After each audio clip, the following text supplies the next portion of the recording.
Okay, so, Dispatch, episodes 3 and 4, if I can remember what happens in those episodes. I was really this is the main reason why I was really hoping that I could talk about those two episodes before I saw episodes 5 and 6, but never got that opportunity. So now I'm sitting here having to remember. But yeah, I think that's the one where 3 you cut somebody, 4 is wet dream. Gotcha. Yeah, okay. So yeah, I did see both outcomes for episode 3, and episode 4 was Oh yeah, episode 4 was the dating thing. Right, gotcha, yeah. So yeah, I'm currently following the branch where you cut Coupe and you recruit Phenomenon, and you went on a date with Invisigal.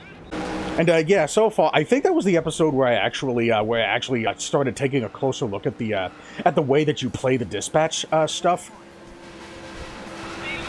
And looking at the I actually took a look at the whatchamacallit, the requirements for each mission that you send heroes on.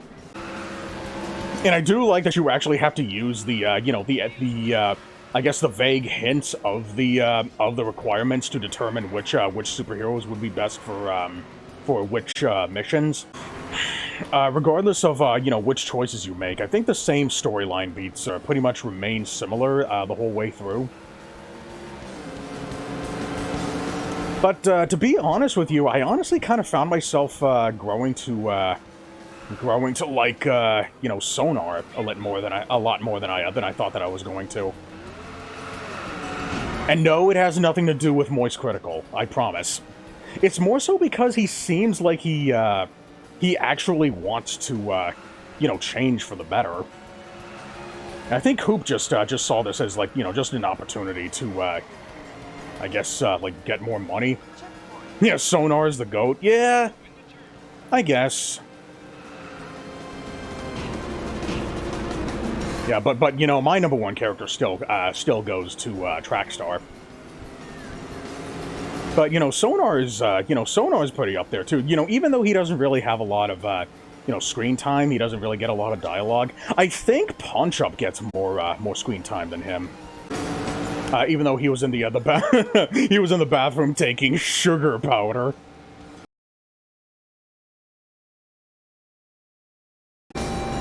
But that's just kind of the thing. Like you try to fix a habit, and every now and then you're gonna slide back.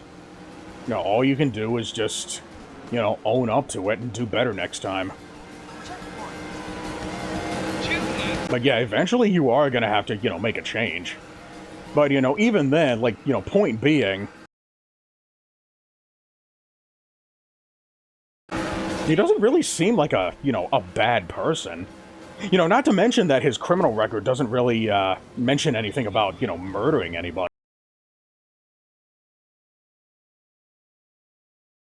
Most of his crimes involve him, being a money launderer, essentially just being a scam artist. And I think I heard that apparently he already did his time anyway, so...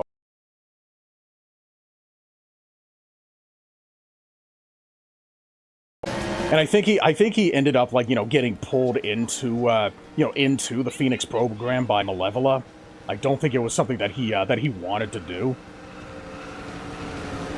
At least not right away. I think maybe he was just having a hard time, he just needed, a push to get into it. And I think that was basically Malevola's purpose. Because I think she's, his sponsor or something. Punch Up has some of the best comedic seed. Oh, they taste salty. Yeah, I do think Punch Up definitely has the, he definitely has a good, comedic edge to him. But I think Sonar kind of works as a comedy character too, even though he's not as vocal about it. I think that's ultimately what makes him work, is the fact that he's motherfucker. How the hell do I play this game? Is the fact that he's he's much more of a I guess he's much more of like a quirk character. I know that sounds kind of weird to hear, considering that he's a bat, half man, half bat person. But all things considered, he does seem like he legitimately is. He wants to put in the effort to try and change, turn things around for him.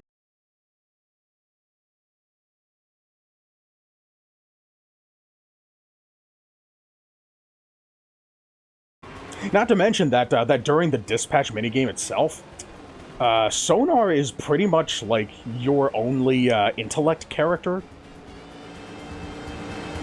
So, like, if you cut him from the team, you're basically, like, making the game harder for yourself by by not having, anybody who, excels in intellect as much as Sonar does.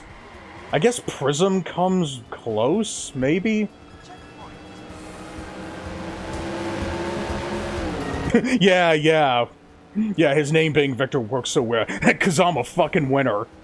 Yeah, I get it. Yeah, not just because of the name, but also because of the, also because of what it is that he's struggling with. The fact that he's a drug addict and such.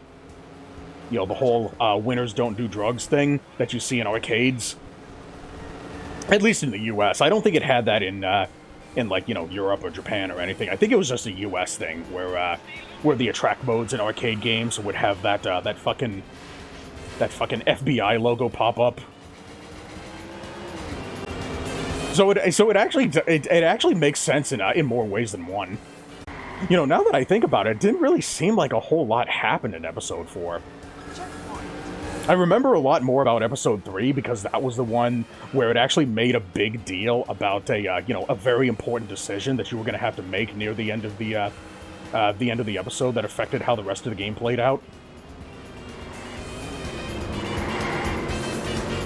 Oh yeah, episode 4. That was the one we had to recruit either Waterboy or Phenomenon. But yeah, aside from that, I don't really remember a whole lot that happens in episode 4.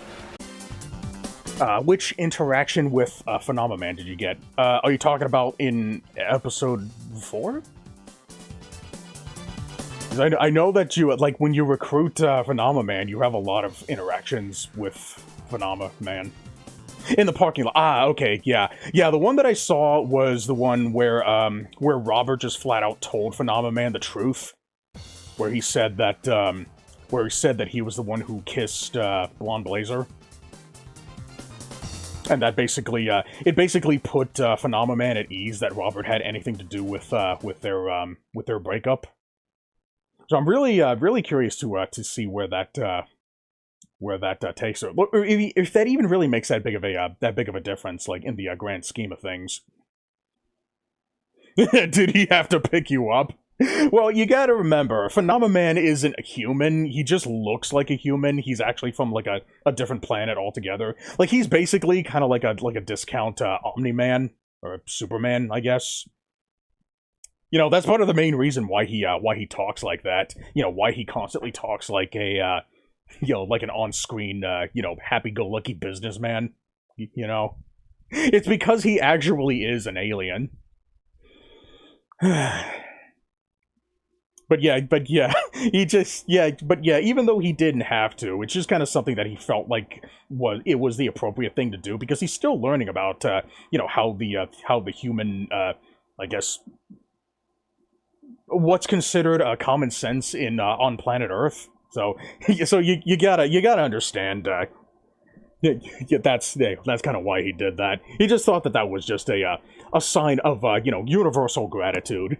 I don't think he really recognized that it was just something that lovers do. He probably like took that as just a sign of saying thank you or showing like a sign of gratitude. And I think that really works for his character, the fact that he's still like, a naive individual who's still learning how things work on Earth. And, a lot of the stuff he picked up from his time with Blonde Blazer. So I guess he probably thought that, that just translated over into I guess, just showing gratitude, like, in general. But yeah, I think that really, I think that's a really good, you know, supporting beam for his character. You know, it really shows, you know, it really shows his naivete. But it also shows, like, you know, a sense of his innocence. You know, setting aside the whole, like, fly into the sun and then blow up the planet Earth just so he wouldn't have to, you know, deal with his depression, you know, comment. But yeah, I do really like how his character was structured. You know, it's all the little, like, you know, nuances and subtleties, like, with the, you know, the actions that he performs that really, you know, build who he is. You know, it really gives you, like, an understanding of, you know, how he behaves and where he's from, and how people, you know, refer to him, not just on planet Earth, but also back on his home planet as well. You know, all those tiny little things, they make him a much more, like, you know, three-dimensional character. You know, there are a couple of characters that have that kind of build up. But yeah, I really do like how a lot of these characters are written. I don't really like know any characters that I dislike in terms of I guess character writing. Also, a cool detail I noticed with Flambe, yeah, I don't know about Flambe. I do really like Flambe as kind of like a punching bag character. A cool detail I noticed with Flambe is if he loses his tooth, his voice has a his voice has a slight whistle throughout the whole game. Oh my god, really? I haven't. I'm not. I'm following the whole, you know, eyebrow incineration thing, so I didn't notice that. But I thought that was really cool that he, that was, that's a thing that's, that accurately portrays, you know, the action that you select at that moment. Maybe to get even two. Maybe to get even two, since Robert did it to Blazer first, right? But yeah, there are a couple of you know, cool details, like you told me about the whole, like, punch up birthplace thing. But another one that I noticed that if you look at Robert's employee ID and you read it backwards. If you haven't done that yet, do that the next chance you get. You'll know what I'm on. I think it would be funnier if you found out for yourself. There was a few other things too. I can't remember them offhand. But yeah, you know, little details like that are very easy to miss. You know, I do like you know, when stories do that kind of thing. Why does this fool keep babbling? I guess maybe another thing that I can comment on is the consistency in Invisigal's superpower. Like if you notice how like Invisigal was wearing Blazer's earrings and they turn invisible, but during the you know, during the donut shop fight, when Invisigal turns invisible, like the jelly like juice that's on her face doesn't turn invisible. So I thought that was really weird. Like, how exactly does that work? Translation from bureaucratese. But I can only assume. And also, I think the her bio said that she turns invisible by holding her breath. So, like, goddamn, you really gotta fucking hold your breath a lot in order to stay invisible for that long. For, like, what, minutes at a time?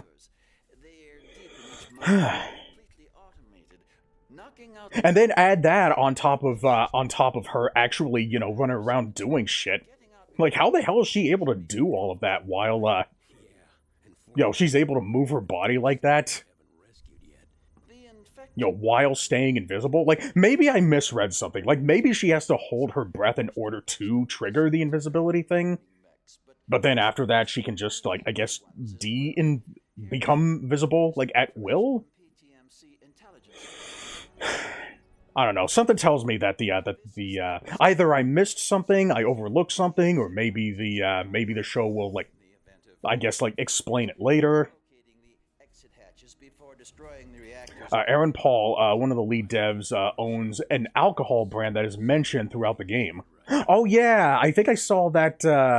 Is that the that liquor bottle that was on Robert's desk at what was it, episode 6, I think it was? Part at the start of the briefing.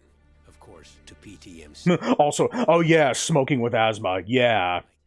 Yeah, because I thought there was like, you know, you gotta hand it to her. She's quite the trooper, having to hold her breath and turn invisible while having asthma.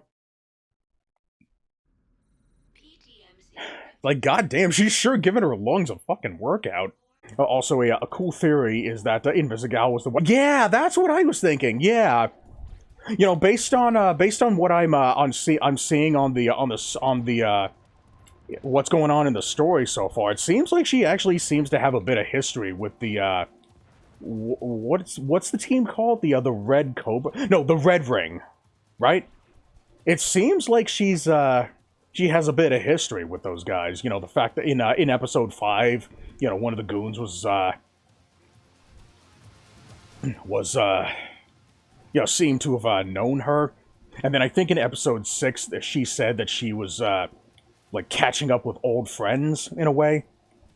Yeah, I think that's supposed to imply that she actually did work, at the very least, you know, worked with this Red Ring group. And yeah, it is entirely possible that she was the one who, whoa, energy boosted to 119, okay. That she was the, you know, the one that, who placed the bomb at the beginning of the game on Mega Man's suit.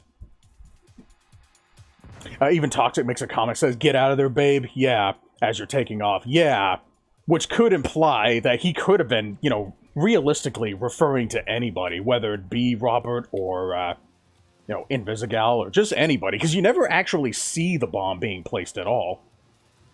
And the guy from the donut shop knew her too. Oh, what was his name? Thunderstruck, I think it was. Thunder something. Yeah, that guy. So yeah, I do think it is very possible, if not flat out likely, that she was the one who placed the bomb. I think it's pretty much set in stone that she absolutely did used to work for Red Ring. And I think maybe what's going on, because it's been a few months, you know, since Robert was in a coma for a couple of months, so I think maybe something might have happened between then and now that made Invisigal, I guess, change her tune and be all like, you know what, I want to be part of this, like, Phoenix program, because I want to change for the better. Or maybe not, like, maybe she was, like, forced into the Phoenix program by somebody else. But either way, she is trying to, you know, change her tune. So, yeah, I have a feeling that might be what's going on. But yeah, there's a lot more evidence coming out backing up that, you know, hypothesis. I wouldn't call it a theory, because a theory means that you would, you know, put something in practice. But yeah, I still have, like, yeah, even though I did find a couple of, you know, inconsistencies with a couple of, you know, storyline and, like, character traits, like, I am enjoying the show so far. You know, there haven't really been a whole lot of times where I actually, you know, got hooked on a superhero show, or even just a television show like that. Like, I didn't even really, you know, care that much about the Scott Pilgrim show that came out. Like, I only saw it because I felt, you know, obligated to watch it after, you know, I guess just out of, you know, curiosity. I think another thing, too, is that I was just, like, a really big fan of the movie.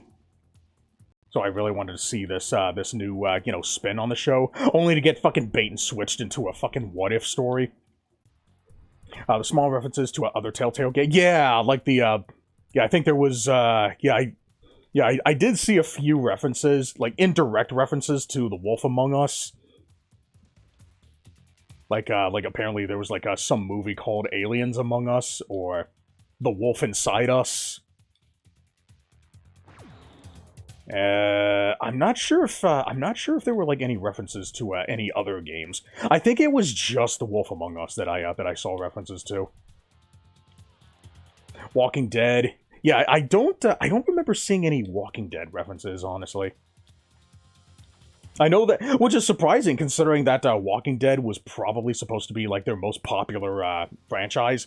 Like it had like what, three different like games, or maybe one of them was DLC. I know there was one of them was called, I think the 400th Day was like an expansion of the original game, and then I think Michonne was a separate game altogether?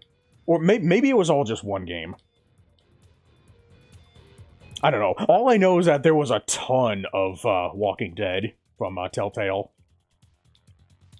Now, aren't they currently, isn't Telltale currently making a sequel to The Wolf Among Us? Right now? I thought I saw something about that. It was a movie mission from Brain Teaser called, Standing Alive. Okay, gotcha. Right. Yeah. Walking, standing, dead, alive. Okay. Yeah, I think maybe the main reason why it took me a minute to make that connection, or why I didn't make that connection right away, was because I guess it was just because of how radically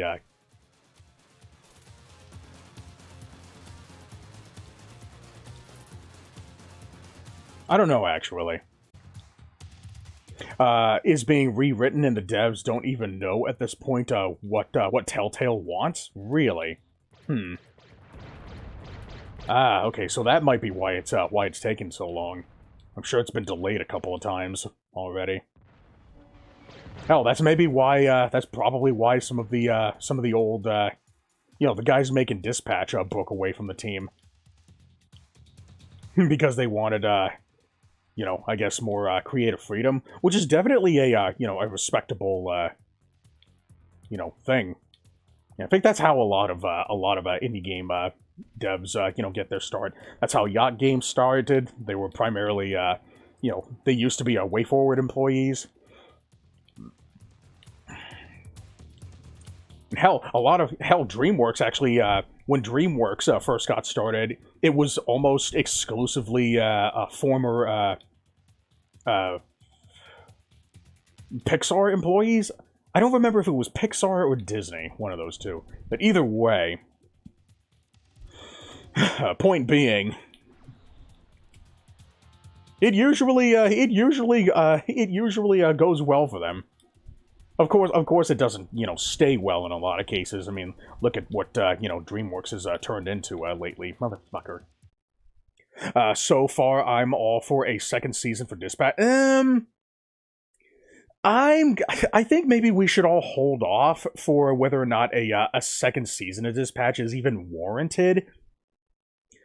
Because the thing is, though, it's entirely possible that this first season of Dispatch might wrap things up rather nicely, and we may not even need a second season. I think because whether or not a second season is warranted or not will ultimately depend on whether or not the story is everybody's like issues are like resolved, and it doesn't really leave a whole lot open for for a second season. Yeah, because that's the thing, though. Like, I don't want there to be, like, a sequel or a second season for something just because I liked, what came before. I mean, hell, that's what I said about Joker. I didn't think that there needed to be a second movie. I thought the first one already did what it set out to do, but I didn't think that it needed a second movie. But then a second movie came out, and it turns out my fears were pretty much realized. Like, it just seemed like, the fact that Harley was played by Lady Gaga, and the fact that that Joker wasn't, really Joker. It's like, god damn, what a fucking slap to the... Like, it just turned into a fucking, like... Yeah, it just turned into an appease to the fanboys movies. And it ultimately ended up, doing a lot of shitty things. Just for that, so... I really don't want Dispatch to go the same way. When you make a second anything for anything, you're basically leaving the doors open for things to go south fast. So let's wait until this story wraps up and see if it needs to have a second season. I'm perfectly fine with it just being like its own thing. But yeah, let's not Yeah, let's just see how this turns out before we start asking for a second season. Because who knows, like, maybe the story could go somewhere. Like, maybe it could actually, maybe it could, or hell, it could potentially be like a Kingdom Hearts scenario where the first game already wraps everything up nicely, but then the second game comes out and actually does another good job wrapping things up nicely. So it's possible. So we'll see where it goes. But yeah. Ultimately, yeah, wait until the first season wraps up before we start asking for another.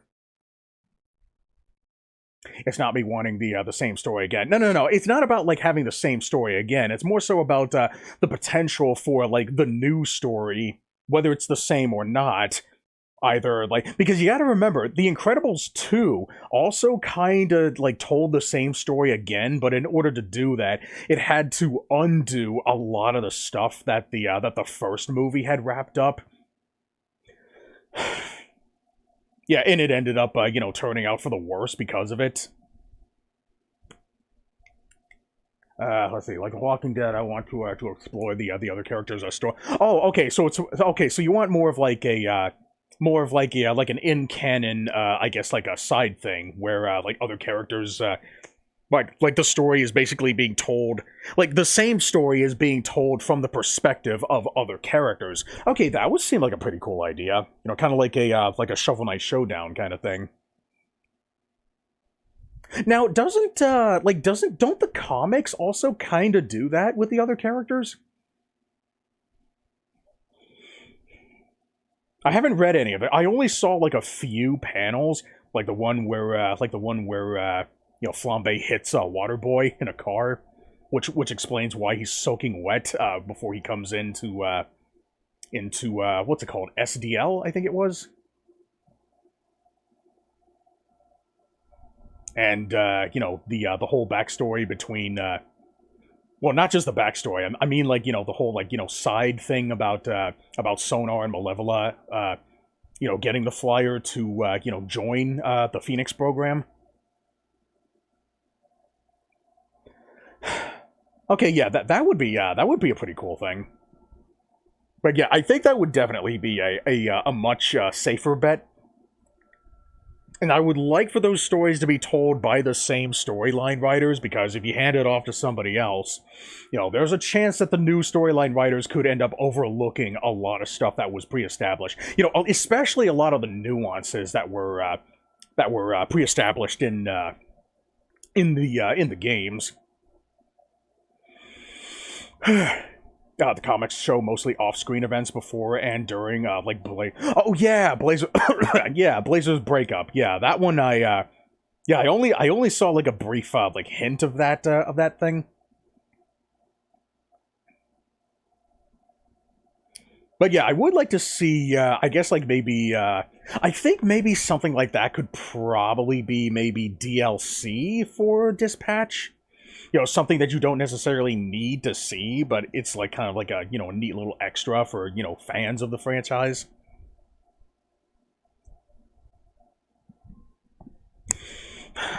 Yeah, that would be a pretty cool idea. Okay, the comic show, let's see, like in The Walking Dead, slight spoilers, you play as Lee for the first part. Oh, really? Huh. Yeah, I knew that I knew about playing as Lee for the first part. I think I only ever made it as far as the first episode for that game. I don't know. I guess I just wasn't really hooked as much as I would have liked to be on that story. Yeah, I do know that there was there was an amount of time where you do play as Clementine for a part of the story. I just didn't know if that was in oh wait, no, I think season 2. Hold on. I think the 400th Day in Michonne was like DLC for the first game, and then season 2 was just like an entirely different game altogether. But yeah, even then, like, I don't really have, much interest in, actually playing the games, these days. I would like to, but... I guess, like, just my main issue is just time. plus I've just got I already have like so many other games that I want to play too. Like part of the reason why I started watching Dispatch, and the reason why I say watching instead of playing is because, well, is because I didn't really have much of an interest in the whole like superhero management thing. Now, I'm not much of a fan of management games in general, but after seeing a handful of the gameplay, it actually seems a lot more streamlined than I initially thought that it was going to be. So I might be able to I might actually be able to get into it a bit more easily than I initially thought I was going to. Ironically, Dispatch is short, around 45 minutes per episode. Yeah, I thought that was just the. I initially thought that like television episodes were like what, like 20 minutes long or something, or maybe they're like I thought like maybe like TV episodes were like maybe 30 minutes long. I thought that Dispatch was like what, was like longer than the average TV show episode. But then again, I think that might also be because of the the gameplay portions, the whole like dispatching part of the game. Taking up 10 minutes of time, maybe 15 in a couple of cases where there's like two different dispatching portions. Okay, the achievements are hard outside of the story achievements. Really? Well, there's the timer. One is having a character with a 15% or less success rate succeed. Ah, okay, so that's right. So it seems like a lot of the achievements are much more luck-based, so it doesn't really seem like a... Yeah, I think like maybe the main reason why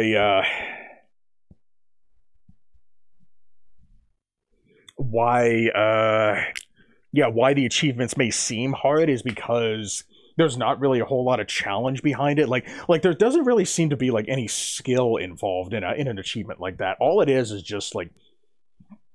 It's just like intentionally sending the wrong superheroes and then just hoping that you get lucky enough to succeed regardless. I was honestly kind of surprised to see that that there were so few ranks in your dispatch rank. I think there was only like 3, and the fact that you can reach maximum rank in just in like the first like in like what I think it was like the 4th episode is the earliest you can get it. 4th or 3rd. I don't know about the 3rd because I know that your I know that your dispatch meter like drops intentionally because of the whole like sabotaging shit going on during the first shift, and then it bumps right back up in the second shift. So I don't know if it's possible to get max rank in episode 3.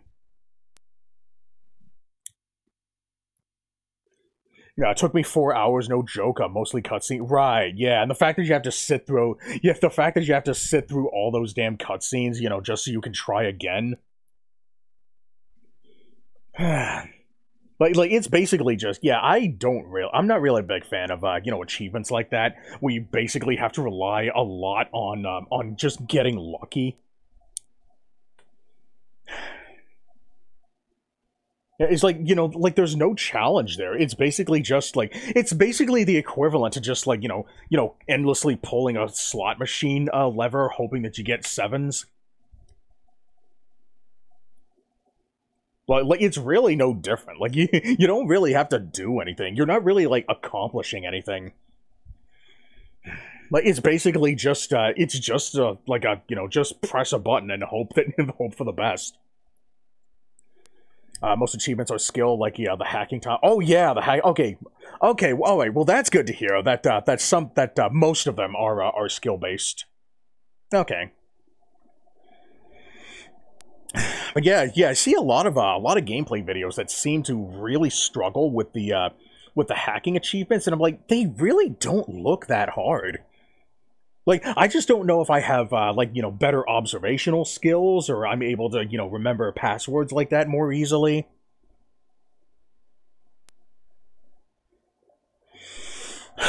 But if I find a good sale on that game, I might I might try it for myself.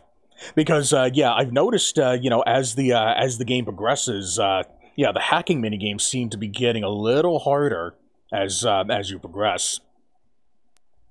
The fact that it's introducing all these new functions like holding charges and antivirus programs and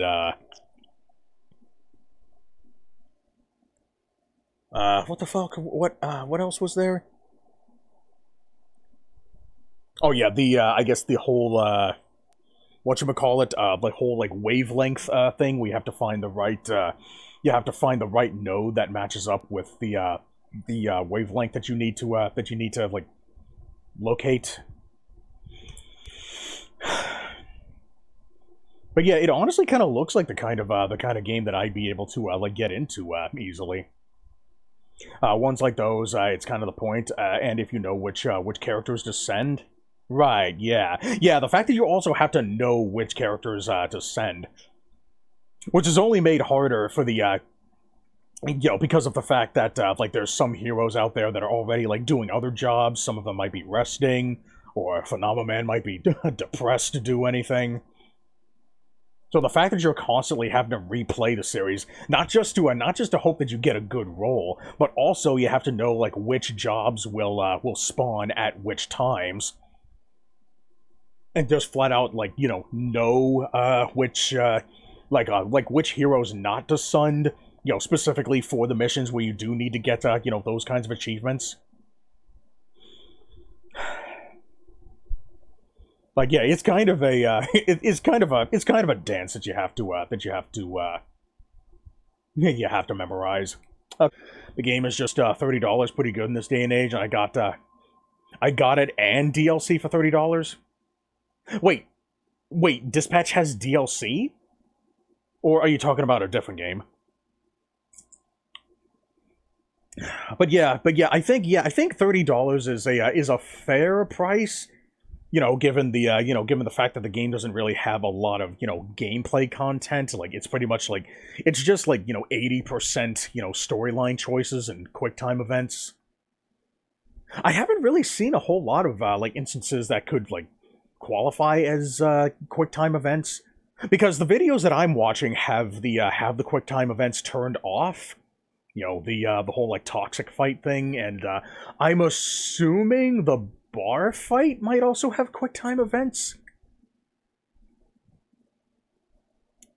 But yeah, for $30, that's usually a pretty good price for. I mean, it should be considered a good price, but then don't forget. Silksong, $20. About as just as much content as the first game. Like, dude, that's a fucking steal right there. But yeah, given what Dispatch is, I think like maybe like a game like that should probably be like maybe $20.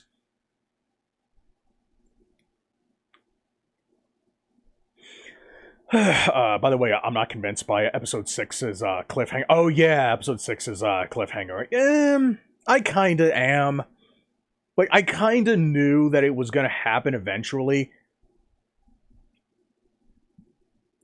I don't know. I think it just might be like, I'm just much more likely to notice patterns in movies and television shows. I haven't spoiled it yet.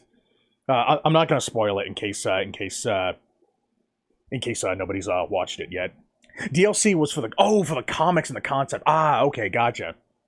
Okay, so it's $30 for the game and the everything else. For essentially, let's call it the deluxe edition. I don't know what the official like package is called, so I just call it the deluxe edition. And usually the deluxe edition doesn't really have, anything that really adds to the gameplay. Usually just has like art books and soundtracks and a bunch of like fan stuff. Okay, that makes sense. So I'm assuming that the base game itself is only $25. Okay, so that sounds a bit more reasonable.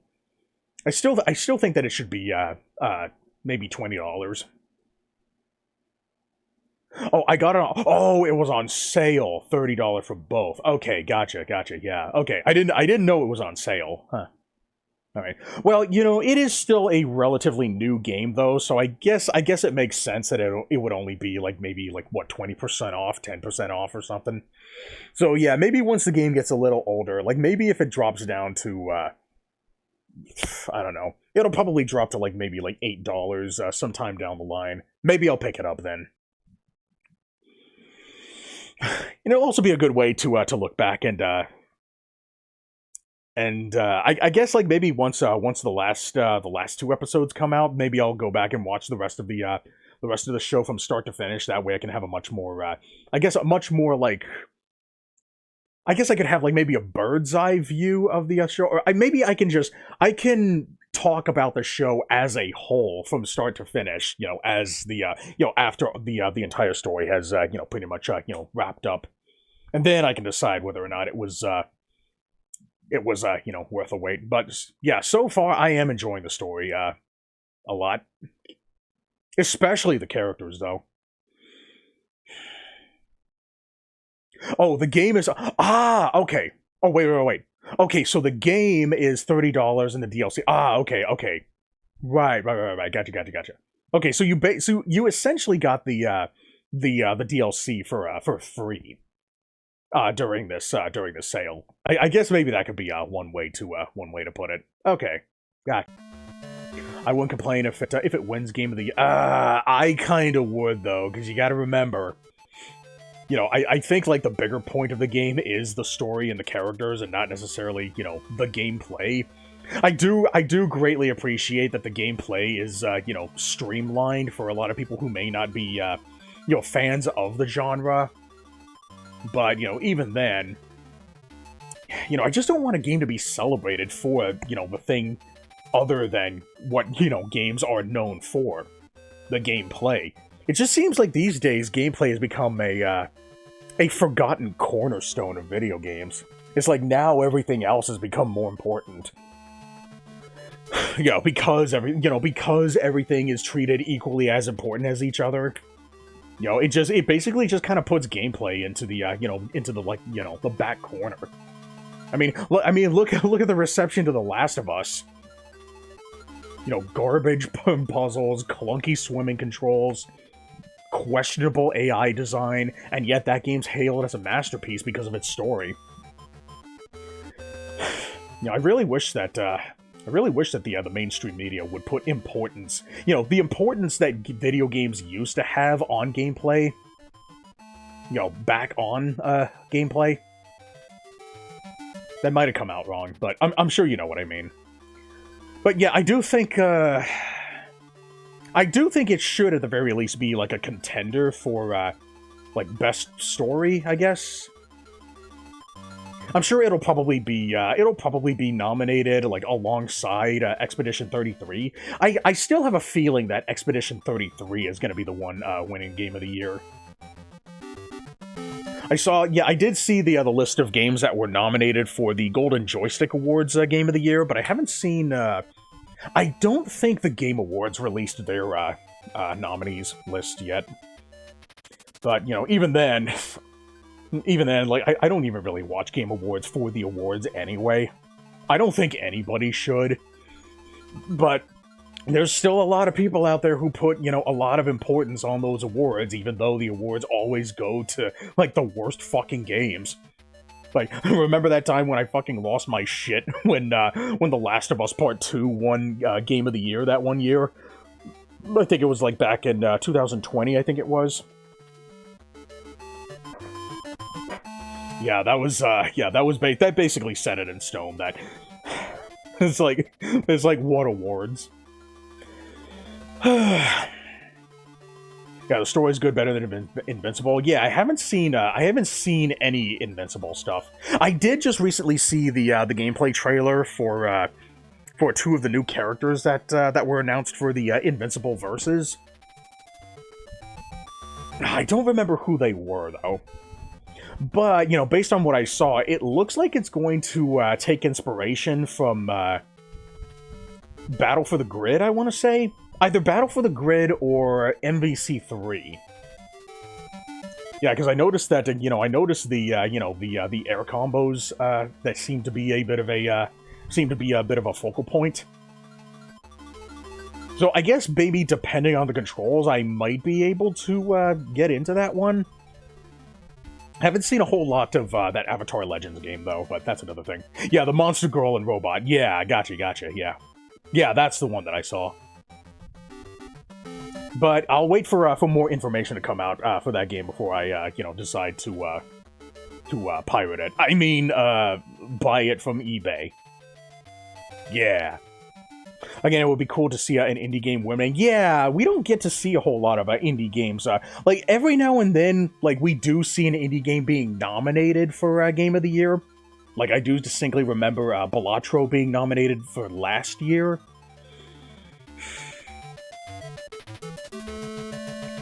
Like, Peak has been nominated for Ultimate Game of the Year. Yeah, I know. Yeah, I know that I think some of the most popular games now are just indie games. Like, we have games like Schedule 1, Repo, fucking, I think Rust is one of them.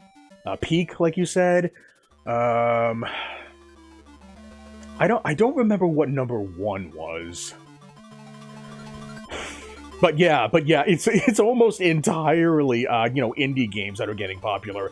And it honestly kind of worries me now, because now I'm just afraid that indie game companies are going to see that as a sign of making games that appeal to the mainstream audience more, which will ultimately end up making indie games suffer. Because, one of the main reasons why indie games were, I have more faith in indie games than AAA titles was because indie games weren't trying to appeal to anybody. They could actually, because they were made by smaller companies, they could afford to take risks. They could afford to create unique ideas.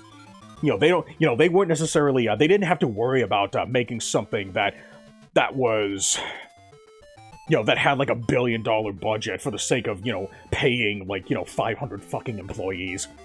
EA, Bethesda, Blizzard, they don't have to worry about any of that shit. And usually when they do take risks, they're able to take risks because they have a vision for a game, and they don't have to worry as much about, having to appeal to, anybody in the higher ups. So they're able to, they're more free to make the games that they want to make. I mean, hell, that's the whole reason that's how Expedition 33 became what it was. I think the devs of Expedition 33 were predominantly, former Ubisoft employees. So would that be enough to say that, whatever the fuck their name is, would that be enough to say that they're an indie game company now? So if that's the case, then hey, you might get your wish. We might finally get a Game of the Year awarded to an indie game, assuming that Expedition 33 qualifies as an indie game. It just might happen. I know Hades was nominated, but hey, we'll see. And besides, even though I don't really like the Game Awards, it's not impossible for me to, I guess, like the Game Awards again. If you keep, giving me just, a consistent string of, not just good awards, but also good nominees as well. Part of the reason why I generally prefer, the Golden Joystick, English! Stop non-Englishing on me! Please stop marginalizing yourself for marginalized communities. Jesus. Okay, what I was saying was, part of the reason why I prefer the Golden Joystick Awards over the Game Awards was because the Golden Joystick Awards seems to actually treat its awards like actual awards. It's not just like a sideshow for the announcements, kind of like what the Game Awards is. The Game Awards is basically just like a second E3, essentially, and the awards are just there as an excuse to advertise other products. And yeah, the Golden Joystick Awards also advertises games as well, but nowhere near to the degree of the Game Awards. I think the last show that I saw, or rather the only show that I saw, it only announced, like, what, 5 things? 6 things? But, you know, I really like the Golden Joystick Awards because the main focus was on the awards themselves. Yeah, every now and then they'll have, like a celebrity come in to nominate an award. But at the very least, like, I wouldn't say that it takes its, you know, its award show, like, I don't know if I would call it a good award show, but I would definitely call it, because you gotta remember, it fucking nominated Veilguard as Game of the fucking Year. But I generally prefer the Golden Joystick Awards more because it doesn't seem to have, you know, lost focus on what it advertises itself to be. So I'm probably going to watch that. I'm not going to watch any of their shows. I'm not going to react to any of their shows. I'm just going to watch them on my own time. And Ad Hoc might be oh yeah, Ad Hoc. That's the name. Okay, yeah, I could remember the other name of yeah. I think Ad Hoc is predominantly Telltale former employees. Might be indie, not sure, but most devs come from Telltale. Yeah. Yeah, because I don't think indie is yeah, I don't think Ad Hoc is really owned by anybody. Yeah, I don't think it's owned by, you know, Microsoft or Sony or whatever. But, you know, point being, like, it's possible that we could get a eventually it might happen. I think Game of the Year might, I still think Game of the Year might end up going to Expedition 33, but I have a feeling Dispatch is gonna win something. It'll probably win story. The best, like, story, I guess, or best... Yeah, best narrative, I think, what the thing is. But I'm really hoping that, you know, I don't want the Game Awards to suck. I want it to actually put priority back on, you know, back on the awards. But, you know, the way that it is now, it's just kind of, it's kind of got a way to go. I do appreciate that, that Jeff Keighley is at least trying. You know, he is at the very least acknowledging, you know, some of the shit that, that happens in some of the other shows. But, you know, it's gonna be a while before it, before it's no longer defined by my Reformed Orthodox Rabbi Bill Clinton. But it's possible.